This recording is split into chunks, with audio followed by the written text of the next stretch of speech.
To discuss that, I'm just joined by our BBC digital reporter, Helene Daouphars. And just before I turn to you, it's worth noting already today, here in Paris, we're starting to have some protests. There are protests going on. I think we have some pictures that we might be able to bring of those. These are unions who are already on the streets of Paris, already taking to the streets in response to the election of Mr. Macron. Tell us a little bit more. Why are they out there so quickly? Yes, I was just watching actually that these people have gathered today at 2 p.m. So it's been going on for 2 hours. They're already marching. We saw last Monday already like a big march, people protesting anti-Le Pen, anti-Macron. So we knew that the general atmosphere was kind of like we might let him through, but we know what he can do because we've seen what he has done before because he was already in government. And our audience might remember last year that there was this huge protest in France against the working law and who was called the law El Khomri, but actually it was Emmanuel Macron who made that law. So this is Mr. Macron, when he was economy minister, his attempts to bring changes to labour laws in France. That was part of the reason he quit the government because he couldn't get those through. Proof already that those are going to be difficult things for him to achieve. Yeah, and I think what we are seeing now is those people who may have abstained yesterday or people who voted for him but really for reason and not because they really wanted to vote for him.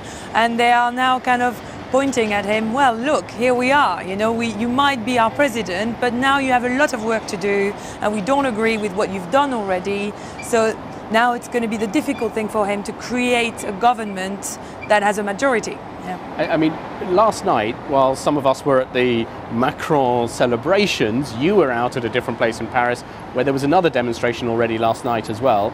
That was by left-wing groups, and this, I think, was the groups, many of whom were the people who abstained in the election and didn't want a choice of these candidates. Is that right? Yes, so this protest was happening in a part of Paris that was very Mélenchon, kind of lots of Mélenchon supporters.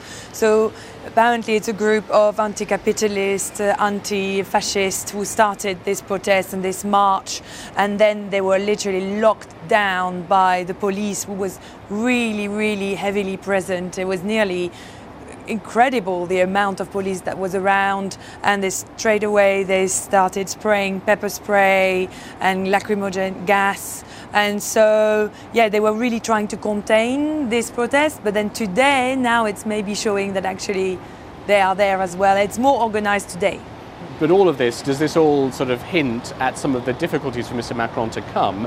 We saw him today here at the Arc de Triomphe side by side with the outgoing president. Many will view him, as he was painted in the campaign, as continuity, more of the same. Yes, and it was very interesting actually to see him today meeting François Hollande, because apparently they didn't really speak until yesterday on the phone for the last 6 months or year. So he really betrayed François Hollande. So you had this kind of very strange relationship today when they met, and François Hollande was a bit like a father saying, yeah, well done. And I think what I was hearing from French commentators, François Hollande wants to show that he's got a bit of credit for this because he trusted him in the first place.